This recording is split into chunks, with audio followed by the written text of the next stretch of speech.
I'm Jill Berardi, Assistant Superintendent from Ulster BOCES, and I'm here today with Meg Braren to start the conversation about New York Inspires and the impact it's going to have on special education. And we're super excited to think about where it's going to go.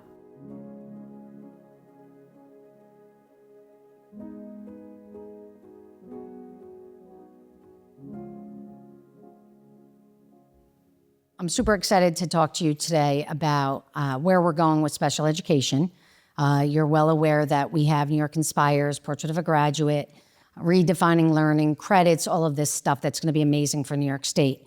I really want to dive in after you explain, what's your lens through special ed and your experience. I'll talk a little bit about mine, and then we'll dive into some discussion. So really welcome, and I love that you're here because you tell it like it is.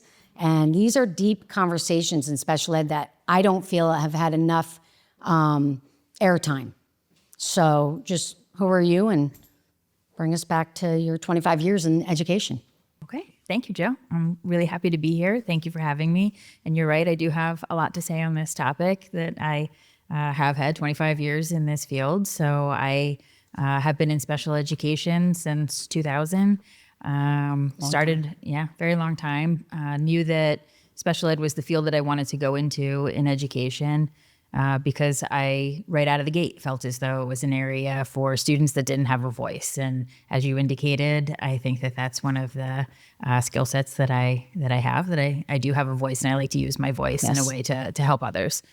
So special education was the route that I took in starting my professional career, my educational career, and truly focused on working with students with the most significant needs as well. So I started my journey at Rondout Valley as a special educator in an elementary classroom, which didn't necessarily suit me, but I certainly gained a lot of experience working with the little ones. And then from there, just continued to move on for 17 years, teaching in a variety of classrooms with a variety of students with varied abilities and disabilities. Spent a lot of time working with students in life skills, working with students with emotional and behavioral challenges, those were the areas that I really felt that I could have the most impact and really use my voice and my experience to benefit students the most. After 17 years, felt like really needed to do more, that there was a lot of work that needed to continue, and felt that being in the, I don't want to say just a teacher or, being just an educator, but felt as though I didn't have the ability to really make change and in policy, in systems, at the building district level to really support and help the students. So that's when I decided that I wanted to shift and move into administration. And so as my children got a little bit older, I was able to make that move, because I'm sure some of the things we'll talk about, the roles of women and this work, it is challenging to be a mom, to carry all the roles and responsibilities, as well as, this really difficult work that needs to be done. So, after 17 years in the classroom, I decided it was time to shift over and see what I could do in a different role. Moved on to being a special ed coordinator or chairperson. I was only in that role for a short time, for about a year. Did really enjoy it, because at that level, there is a lot of time and ability to really get to know the families and what the families are going through, and finding ways that you can improve, or some of those barriers or boundaries that are in place. So that even though it was a short time, only 1 year, it really was helpful to really start to get a scope of where we needed to spend some time and energy around our systems and policies and so on. And then from then, I moved very quickly into the director role, which shifted very quickly into an assistant superintendent role, which I think will be important for us to speak a little bit about today, about those titles and what that means, and the importance of titles in this work specifically. And so I've been at that for about 8 years now, and still fighting the fight. It's unfortunate to say that, yes, we've made a lot of progress, but at the same time, there is still a lot of fight left in the game. Yeah, thank you. Well, I want to highlight two things. Like, we need women in leadership right now at the table, at all tables. I think it's important. I think it's honorable that you stayed in special ed for that long, because oftentimes there's burnout. I think the heroes of education are special ed teachers, the students, the leaders right now. So it's hard work everywhere in education and honoring students with dignity, but special ed is its own entity. So thank you for sharing that. My story is a little different. So I was in mostly restaurant business. Then I opened a business. And then I was like, I'm going to go back to, all my friends were in education. And I was like, I like to motivate kids. And I wasn't even thinking in terms of content and like, do I love ELA? So I went back with the idea that I want to motivate kids. And so I started as a teacher, elementary. I got my general ed first, and then my general ed 7 through 12 ELA. And then I got my master's in special education, and that's where I landed. So I was at a high school, inner city, about 2,400 kids. And so for me, I was like 31 when I started. And so it was wild because I wasn't brought up in the education system once I graduated. So what I saw, there was a lot of good, but it was profound how different the culture of special education was versus the generalized, education really. So I have a lot to say on that, and we'll talk. But I quickly, about 6 years, decided who are making these decisions at the table. So I ended up going back for my administration. And from there, I was lucky enough to get an assistant principal in the same building, which opened my eyes to a whole nother thing. Because you're no longer, special ed, this or that. You're actually in a different position and looking at all, which we should be looking at. But that too gave me, That's where I first met you. That's where you first met me? That's where I first met you. Oh, where? You were doing work with the multicultural conference. Okay. And I went to one of your sessions. And so to your point of that was where you're doing work for all students. Yeah. That is actually where I first met you. That's awesome. Several years ago, yeah. It was just so wild. I mean, I have some experiences early on, a lot of good, but I have a lot of experience early on because I was able to work with, probably 8 or 9 co-teachers. So I generally was in ELA because that was my background. I did some resource. But I was in biology, I was in US history. So I got to really feel what it was like to be with content teachers, smart teachers, also in rooms of 25 kids, different abilities. But also early on, I realized back then, I'm talking 20 years ago now, and we've definitely made some strides. But I certainly was shocked when there would be like all the special ed on one side, general ed on the other side. Okay, it's time for a test, and the whole left side got up. That was shocking to me, like on one of my first experiences. Another shock for me as a teacher was that there's like an energy around special ed in districts. So like in any district, but then to the school. So it's a real living energy. And there's a narrative about it. There's, collaboration or not. So when I first got started, I came from business. So it was like, let's go, we're down to business, let's do this thing. But I actually had to take a step back and almost prove myself even as an educator, which was interesting. I think you do that anyway. But I did teach one ELA class, which ironically, I felt like kind of bounced me up to a different status. I don't know if that makes sense to you. Mm-hmm. But long story short, I realized quickly, like, wow, we have to make some changes here. So fast forward, assistant principal, and then I went to be a principal at a suburban rural school for 6 years, AP principal, and then landed in Ulster BOCES, and I've been there for 8 years. So I'm here, and I'm excited to have this conversation. So I wear a few hats. I am not just looking at it from Ulster BOCES. As you know, I oversee the 3 buildings. All kids have IEPs. We are recently having therapeutic programs which have general ed and special ed, which is good because our kids need to be included in any programs that have all kids. Yep, all right, so we're going to get started. Okay, let's do it. I'm going to read something to you. I was recently at State Ed and SNSE. That's where all the 37 BOCES reps come together to have discussion around special education and what's the need. And where are we at? And so there was a lot of discussion about New York Inspires and will we actually be, well, there were a couple questions. When we start to design this, I heard one of these questions, will our kids be able to access? And I thought that question needed to be flipped. So I'm gonna read something that I shared there with some of the team that I was working with. So I'll read this to you and then we're gonna dive in. Okay. So special education has a long and complex history, one that spans more than a century of advocacy, exclusion, progress, and unfinished work. From early institutionalization to the landmark shift of IDEA Act, we've made important strides in access and rights. And yet, alongside that progress, there has also been a parallel reality. Students with disabilities have often remained on the margins of the system design, educated near their peers, but not always with them, included in policy, but not always in practice. I also want to name that special education leaders themselves have not always been at the central table in shaping broader educational transformation efforts. As we move into work like New York Inspires, Portrait of a Graduate, and defining credits and learning experiences, we have an opportunity and a responsibility to ask, will we redesign a system that truly includes every learner, or will we unintentionally recreate the same structures in a new language? And that was a lot. You got to see this because we had a discussion at our table at PPS. This, for me, is at the crux of the real raw conversation that we really have to have. The question I just asked you at the bottom here, that's really going to drive some of our discussion. So are we going to redesign the system truly that includes all of the learners, all learners? Or are we going to unintentionally or intentionally recreate the same structures in a new language?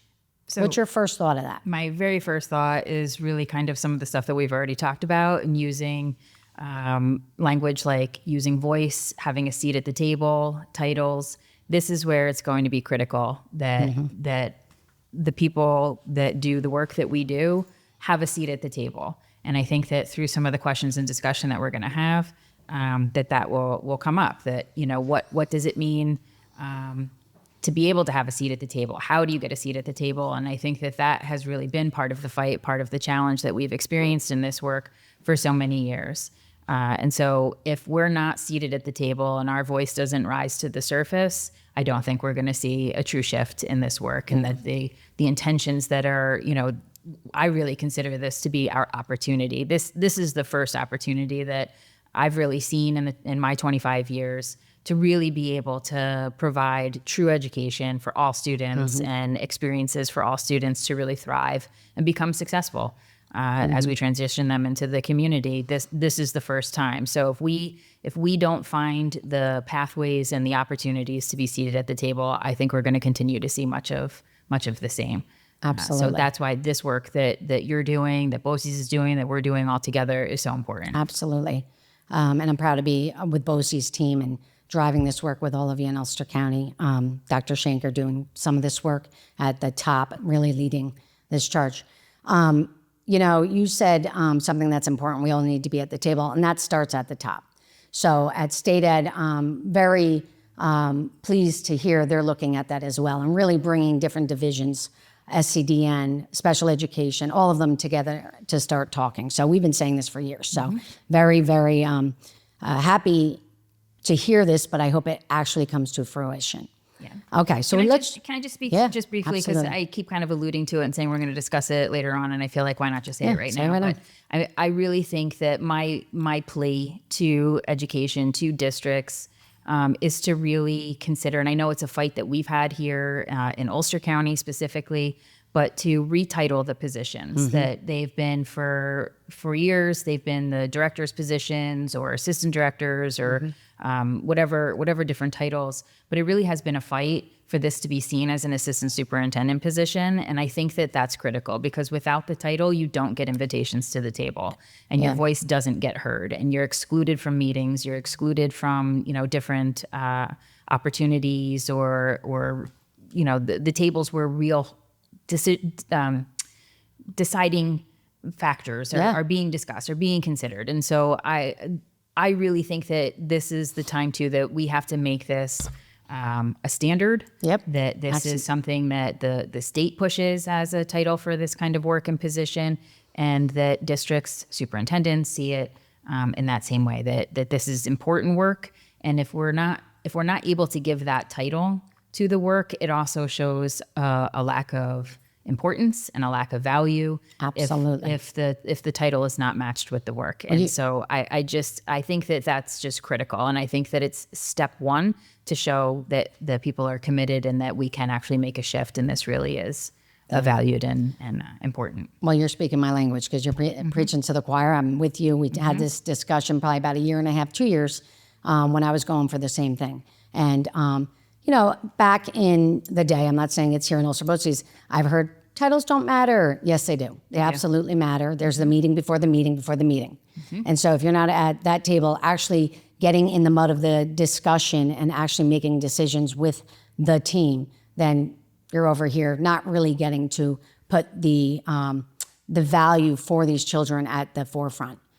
So I absolutely agree. And then there's also, we can have a whole day on compensation and the work we do. I mean, I'll go there since you brought us here right now. At the end of the day, there's, again, the work, everybody works hard. Everybody works hard.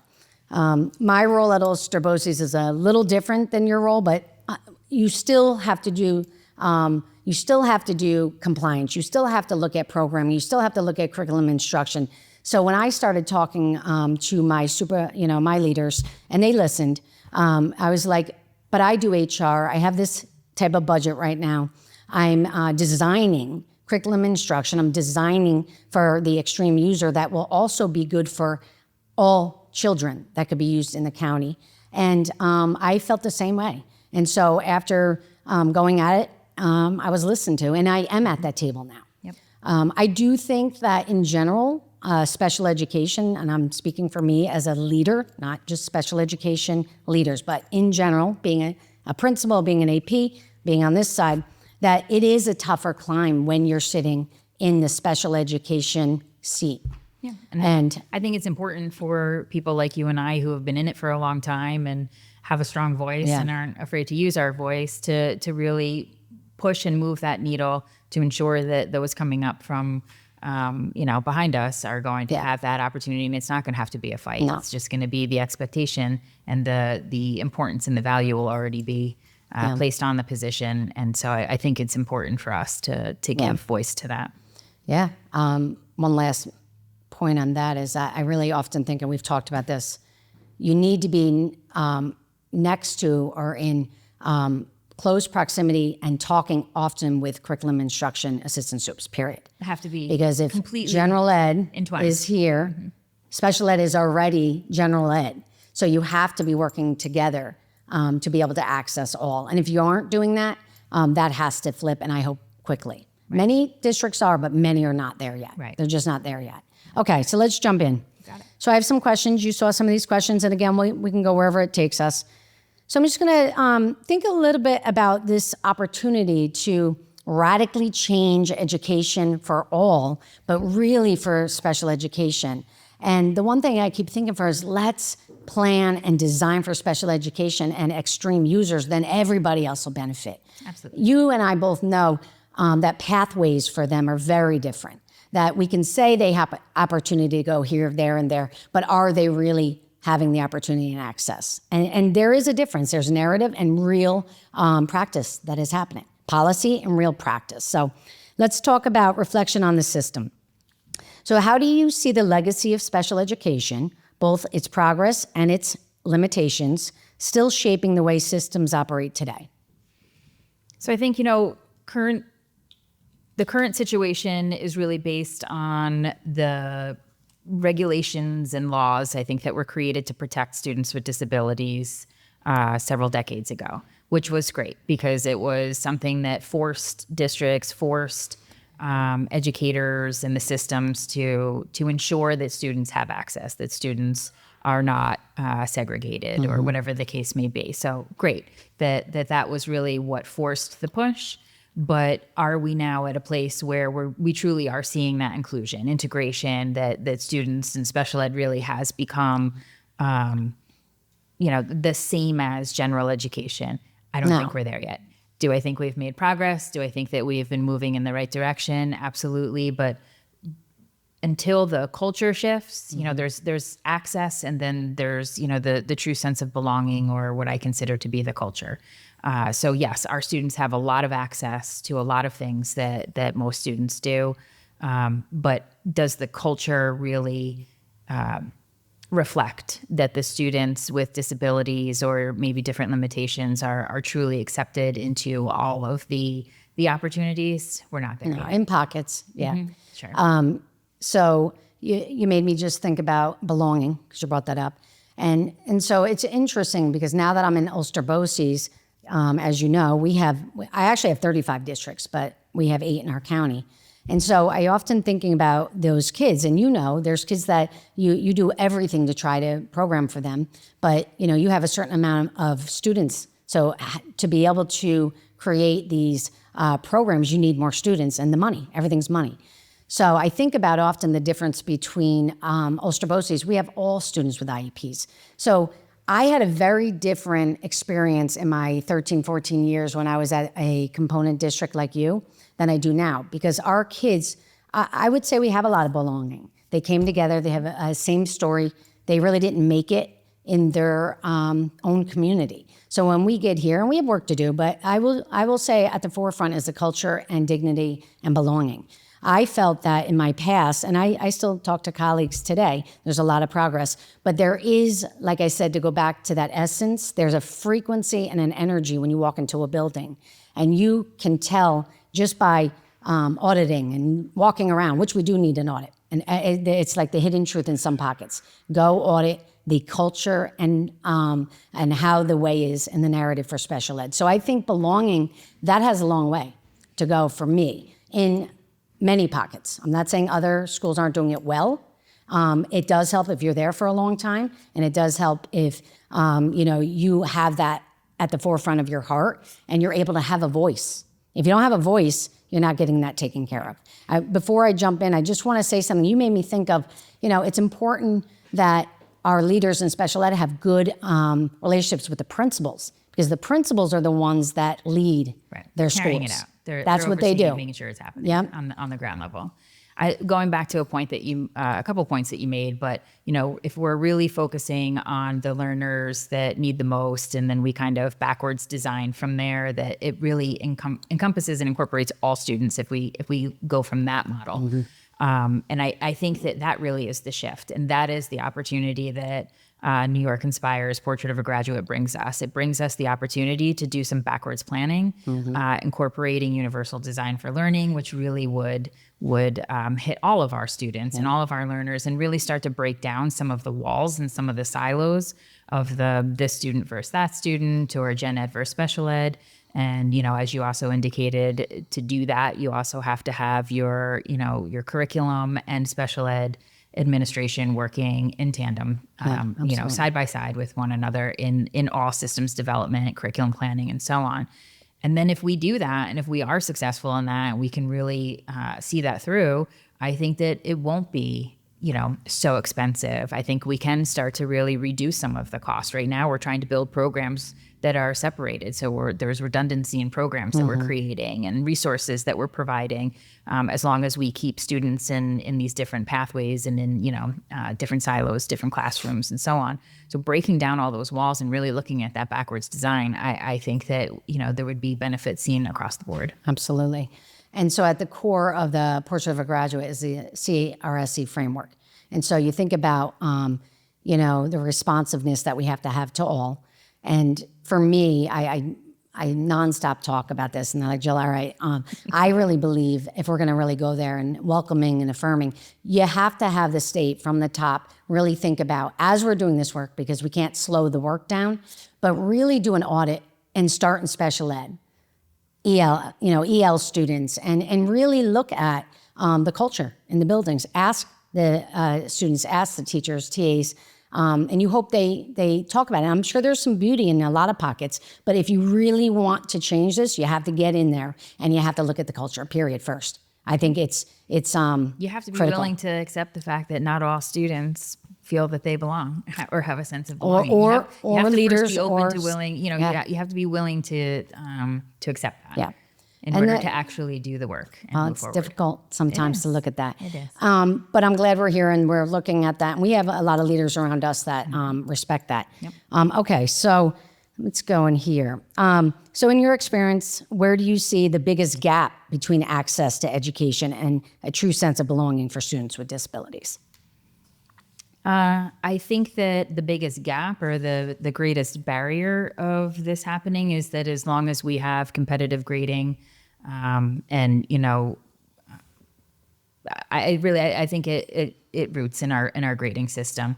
As long as we maintain this system, which I consider to be fairly antiquated, it is always going to be an us versus them, a race to the top. It really is very challenging to bring students together and have a sense of inclusion or equity as long as we are comparing students to one another and determining whether you are worthy of your time and effort and academics that you put in or not.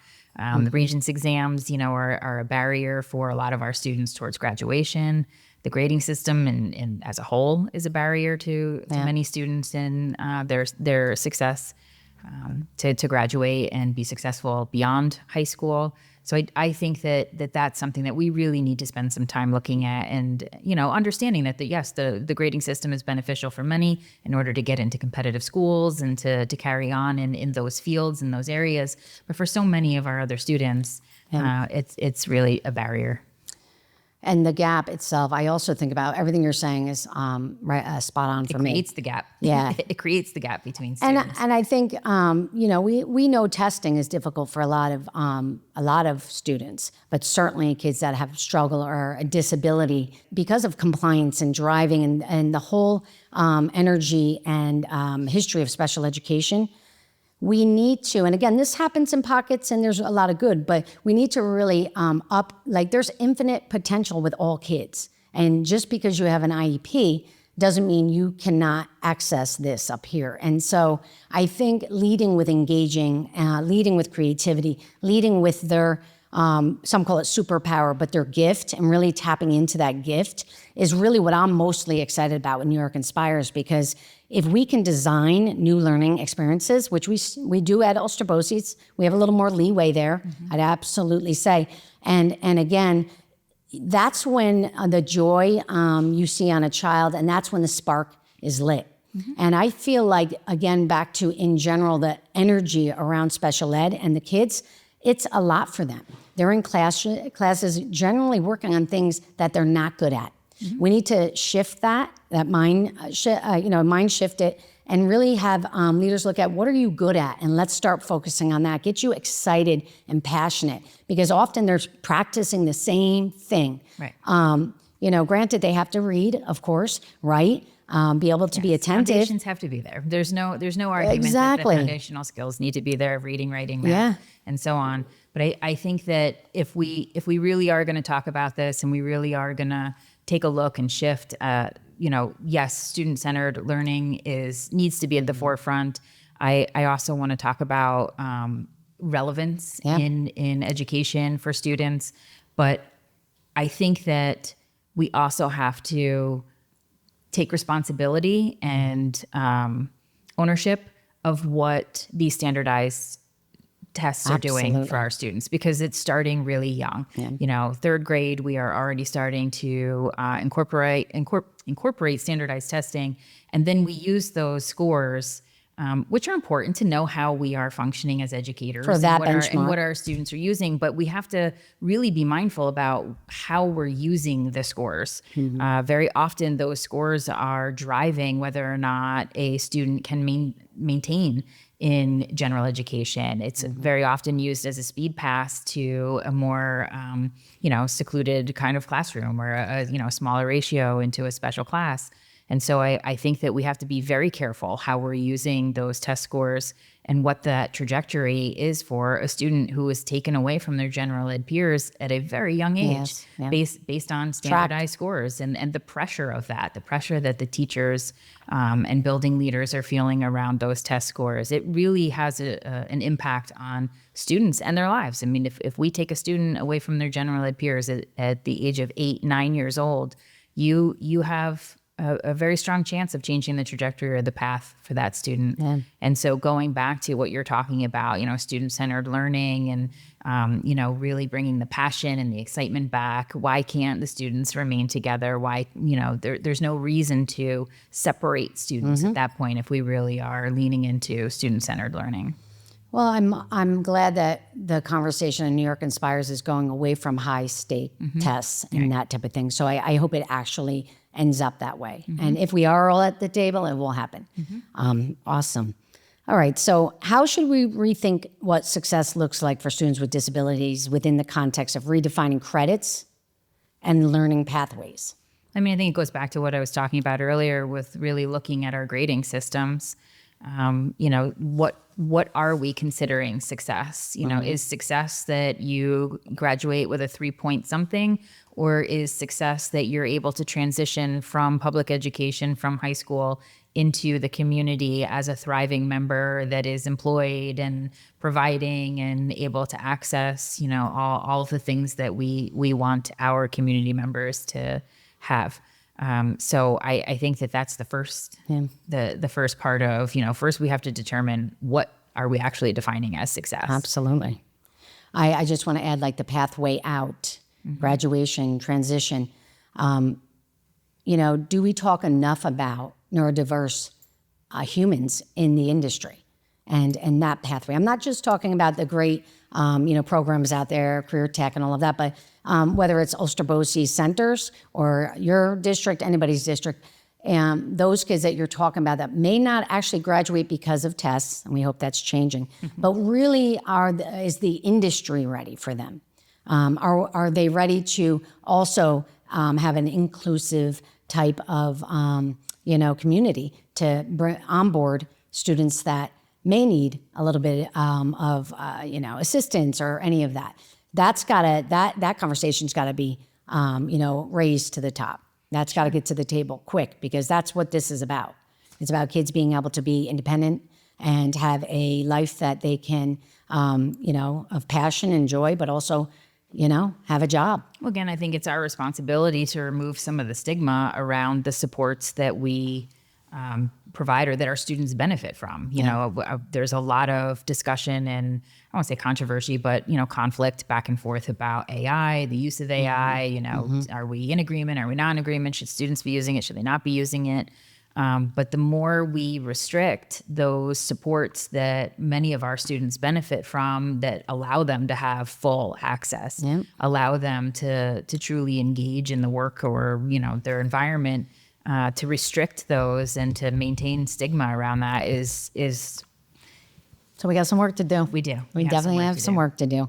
So let's go back to what you're talking about, also communities. So many students in BOCES programs are physically separated, talking about segregation again, from their home districts. I often get many students from many of the districts.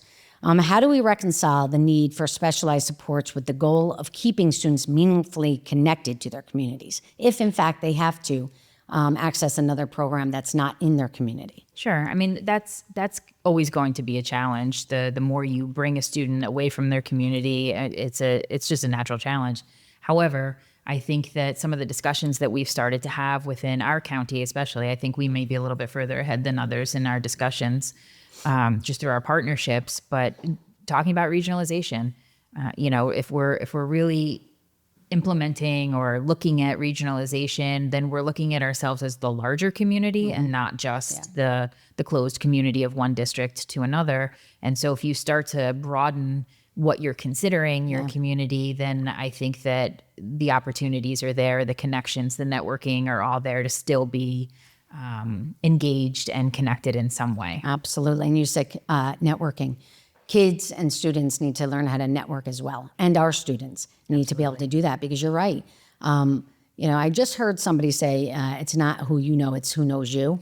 And I forget who told me that. It's somebody in Ulster BOCES. And I was like, that is so true. It's so true on so many, on a leadership, on a family, student, because that's what connects you to, opportunity, but also resources, anything you need as a whole being. So yes, I'm in agreement.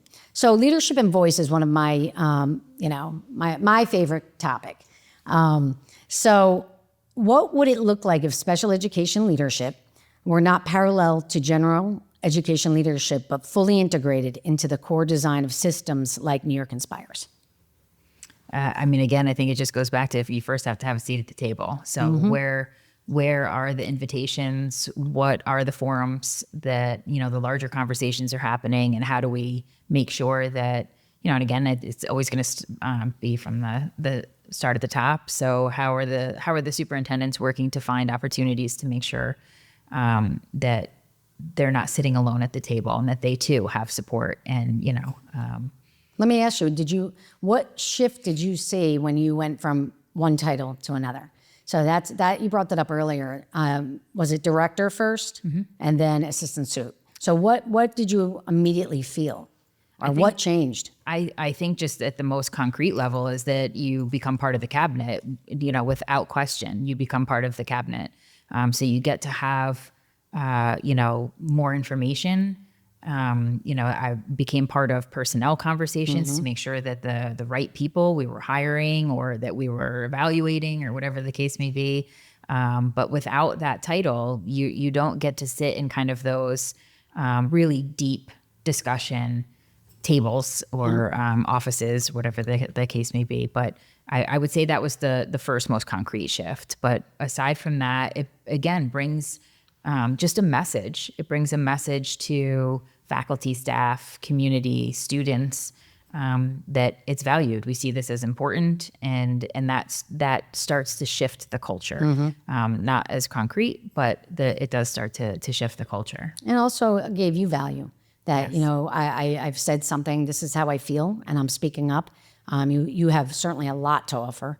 And so that is retention. Yeah. We have to talk about retention in this field. Oh, yeah, that's huge. Without titles and without feeling valued or, important, people are moving on. Yeah. They're looking for other things. It gets tiring. This is exhausting work. Yeah. It's not, you get burnout in special education. Yes, You get burnout absolutely. for sure. Absolutely. And I think those that, and it's in a lot of different leadership pathways too, but I do think there is a difference, and we have to name it in special ed. There is a difference. And so I'm glad we're having this conversation. And then back to the our sessions that I was leading, and you were there. Thank you for coming. Women Lead on Purpose. And I really believe that, this is a time for women to be leading, and leading strong, and taking the risks. We talked about how, men in general will take a risk. They can know 40% of the skills, and it's in research, and they'll take the risk. They'll go for it. And really, the research shows that it's 100% women want all the skills to say, I'm going to go do that. And if they even have 90%, they're in their head.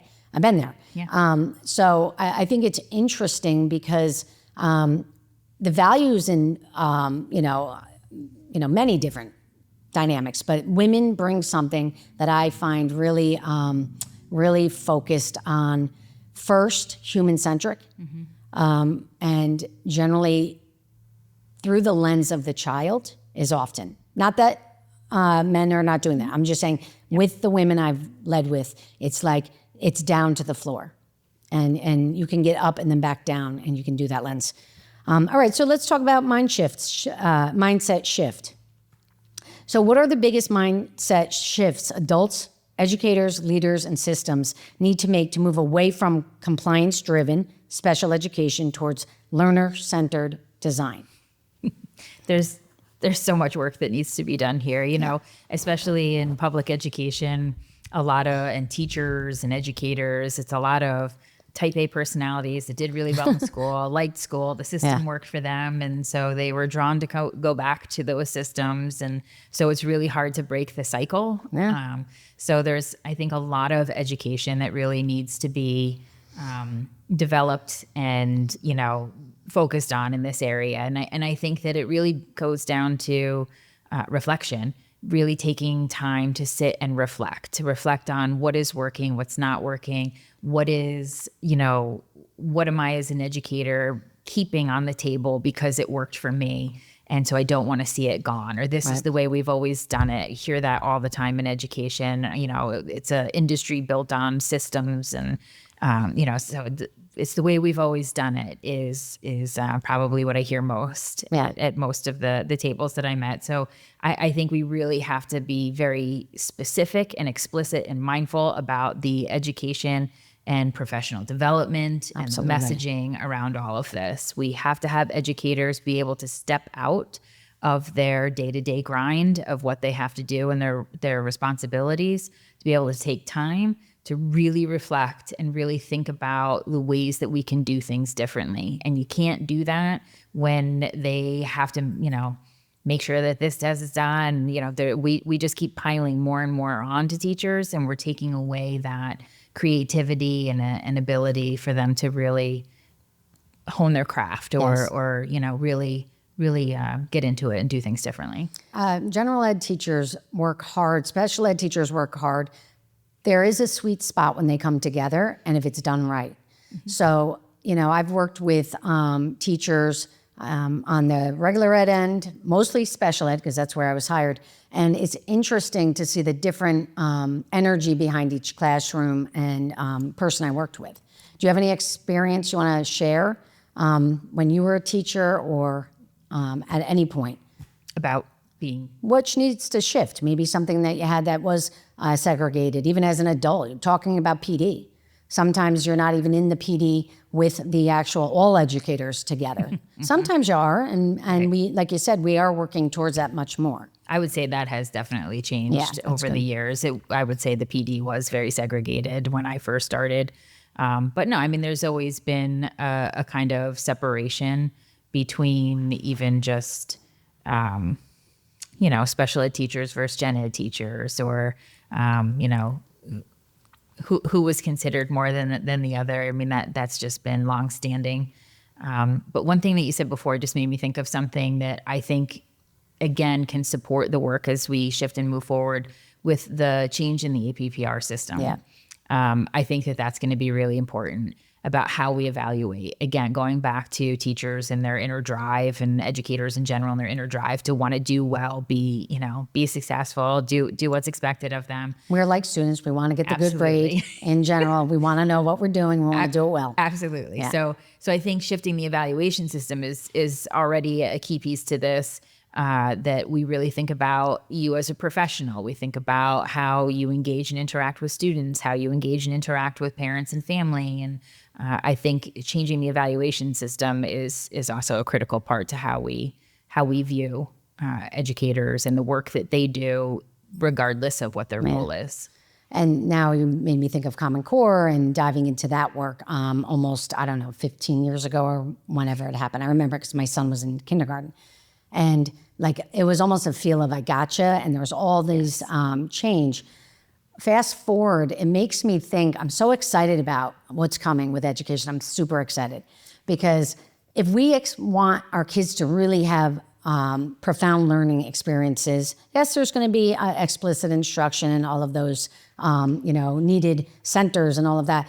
Then we have to allow our teachers, all teachers, to take risks and play and design and have a good time and not feel like, okay, you need to do X, Y, and Z. Because often they were evaluated, and they were evaluated with how are the kids doing on their tests. And so what that did was put pressure on them and didn't allow for their creativity to always flourish. But I do want to go back to something when I was a teacher, because there were some awesome teachers I worked with, co-teachers, general ed teachers, that just got it. They were like, I was working with them. Some would, you can vibe. In my experience, when I first went there, and I'm only speaking for me, I had some teachers that I almost was like a glorified, TA, and they wanted me over here, which didn't last long because I spoke up. It's like, I can't stand here on the wall. I'm going to go nuts. But as I got to know them, and we had our community building and collaboration, but there were some awesome teachers that just got it. We would plan, we'd get in it, the synergy.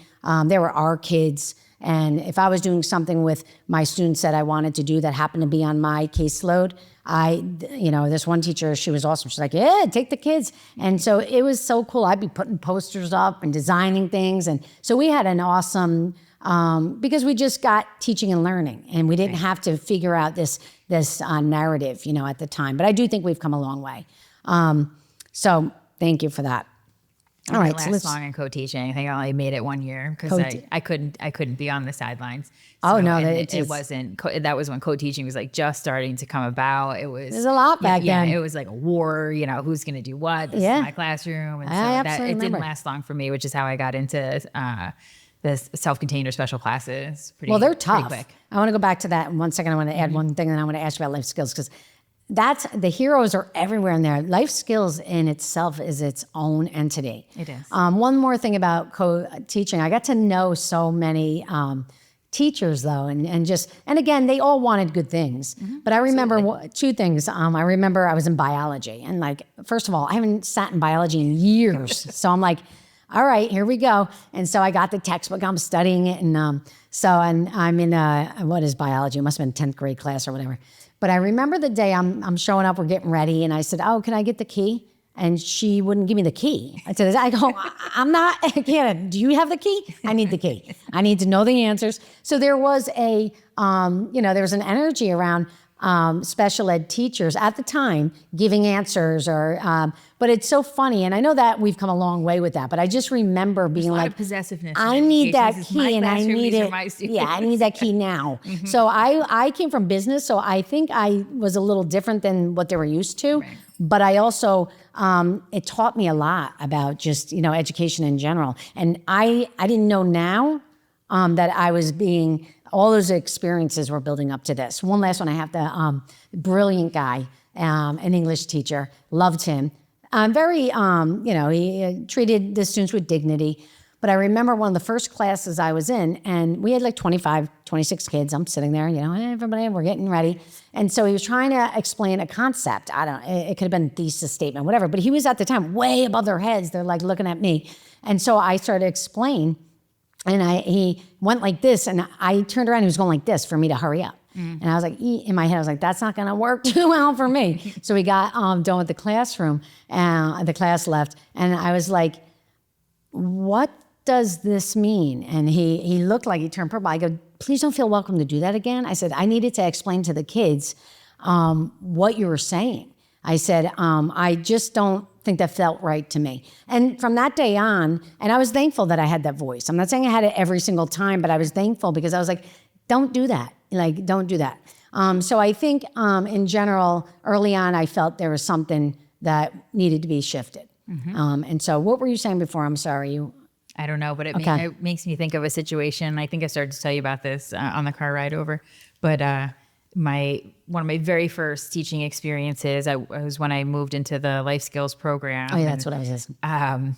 And so I'm 21 years old. My students are in the cafeteria having lunch, and a veteran teacher that was very close to retirement at the time comes out of the cafeteria and just like pins me against a wall, and he's like, what are you doing? Your kids can't be in there. And, didn't want the children with these disabilities to be around the food and to be around, they're getting too close to the food and they might touch something or whatever. And just screaming in my face that I needed to get my students out of the cafeteria. And so, when you even shift and bring in students or change your programming or whatever the case may be, you may think that you're being inclusive by doing so, but that doesn't necessarily mean that the work has been done. And again, going back to, do the students really feel a sense of belonging, and is the culture one of belonging, or Absolutely. is it, you can't just check the box to say, our students are here, so therefore we're inclusive. You still have to do the work to make sure that the staff is educated and that they feel comfortable and understand, the student populations, and that we're, these are our students, this is our community. But yeah, so certainly things have changed, but yeah, as a 21-year-old, that was a fun time. Yeah. And honestly, that is the work we have to do at the top and be okay to speak about. Right. There's awesome stuff going on in many pockets and many districts probably. We got to find those, but we also have to audit at the same time and be real with what's happening in your school. What does it feel like? So that's where I'm passionate about the work. I definitely want to work with the state and say, what are we doing to really look at what's happening in the school? There's politics, there's compliance, there's all of that, but then there's community and belonging, period. And you either have that or you don't, and you may be on the continuum, but you know pretty quick if a school is being inclusive. period. Absolutely. And there's a lot of great, models out there. So let me think here. Let's do, I think we're coming to a close. So I have a couple more questions, and then we can take it if you have some other things you want to ask me or if you want to add. Sure. If we center this work on dignity, voice, and possibility, what is one thing we must stop doing immediately? And one thing we must start doing differently? Something we're going to stop immediately, and then something we do differently. For me, I think what needs to stop immediately, I go back to the use of the standardized assessments. I really do. I don't know how we can continue or say we're doing student-centered learning or say that we're doing all of this work so long as so much of our time, attention, focus is on these standardized assessments, and then again how we use them. So we really have to do a stop and review, look at how we're using them. What does it mean? Otherwise, I think that we're just spinning our own wheels, because I've been in it too long to watch that we just constantly default back. We have great conversations when we all come together as educators. They're so energetic. That's exciting. Future you can't wait. thinking, yes, they're we're awesome. going to And do they're this. awesome. It's going to be great. We get so excited every time we come together. You feel invigorated. You're so excited to go back and put something into action. And one of the first statements you hear right away is, well, we have the state test coming up, so we have to do this. Or this is a Regents class. There's a Regents at the end. I have to make sure I get through all of my content so the students can sit for the Regents exam. Absolutely. And so as long as those, that mentality is there and those conversations continue, that we can't. It gets stopped every time. And again, understandably so. The teachers are evaluated on, and it's a cycle. It's just a vicious cycle. That public education has really kind of, locked us into a corner and has kept us from really being able to do the things that we know get kids excited and really grow them as learners and grow them as humans. It's a stifling situation. And so I think really just looking at grading, looking at standardized tests as something we have to do right now before we take one step forward. Absolutely grading. So if you are we're going to fast forward 5 to 10 years even. What does it look like?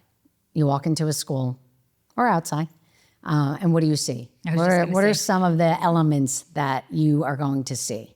Hear, smell, see, all of it. 5 to 10 years from now, I mean, you kind of said outside, I think we have to really break down the walls of the classrooms. We cannot continue to, keep kids in 4 walls and expect them to, again, grow and be creative and step out. We really have to think about how learning is potentially stifled by just the physical and figurative walls that we put the kids in for, 6, 7, 8 hours a day. And so we just reimagining even just learning spaces. Yeah, I would love to build, so many more outdoor learning spaces that we bring students to, especially while we're in the midst of the mental health crisis. And we know the number of students that are facing anxiety, depression. I mean, that's how we're approaching our classrooms right now. Just imagine, consider the fact that probably 75% of your students have some level of anxiety or depression. Plan your lessons around that. Yep. So we know that bringing students outside to have exposure to fresh air and sunshine and the outdoors is one of the number one combatants to anxiety and depression. And so we have to get our students outside. And so what does that look like? How do we rebuild just even the physical structure of our schools? And watch, we've started to integrate some of this like UDL, even just furniture and so on into the classrooms, and just to watch the kids and what they gravitate towards, the difference in seating. They want to move. Yeah. They want to be able to have different options. And I think that we really, again, have potential. That piece is very expensive, and the funding for that has really been a challenge for so many. And to your point, part of it is just let's play. We like to play as adults. We want to chill out. We want to have fun, get some art supplies, get the kids in the mud. I mean, really, when you think about kids going out there and the SEL, that just comes naturally. I'm for outdoor education and for mindfulness and letting kids, when do kids get to relax? Would you like to be all day long? I mean, and again, there's brilliant teachers on both sides and together that do some great things. but absolutely outside. Get excited, get tools in the hands of little kids, you know, and just see, you know, we don't have to wait till high school. You know how much fun kids would have, like building something with tools and doing all of that. So I see it too. I see a lot of movement, but also I see opportunity just to be and read if you want to read. A lot of choice. And of course that comes with a lot of design work, but I also see a lot of collaborative work among teachers, not just one teacher in the classroom as an elementary. I think there has to be options. You can be working with a group of teachers, 4 teachers, even at the 3rd grade level. I understand there's something really, you know, I honor something about having one teacher there, and kids can, you know, they understand the kids and they understand how they move and their needs. But there's something really nice about having a team of 2nd graders all working together and actually seeing all the kids too. But absolutely get them out, get them hiking, get them biking, get them engineering when they're itty bitty, and special ed. Yeah. Have you ever heard special ed and engineering in the same sentence? Have you? Well, I mean, I think a lot of our neurodiverse learners end up in engineering, and we have to pay attention to that. We've got to do it. Yeah, that's what we got to do. You know, we do whole brain, whole child at Ulster BOCES, and that's not just a fun, you know, slogan. We really work with the science of learning, the brain, because the brain is the engine to all behavior. Yeah. That's top down. The biggest thing for me is that we have gotten all of our staff together, our OT, PT, speech, teachers, counselors, to design learning experiences. It's been profound. There's been muddy, and it's not the norm, but it's been really a great opportunity to really have collective intelligence and experts coming together around children. So I'm lucky to be a part of Ulster BOCES and be able to do that work. Yeah, it's great progressive work. But we have a ton to talk about, and we're gonna have to do another session for sure. Thank you, Meg. You're awesome. Thanks for having us. Thank you. Appreciate it. It's been great.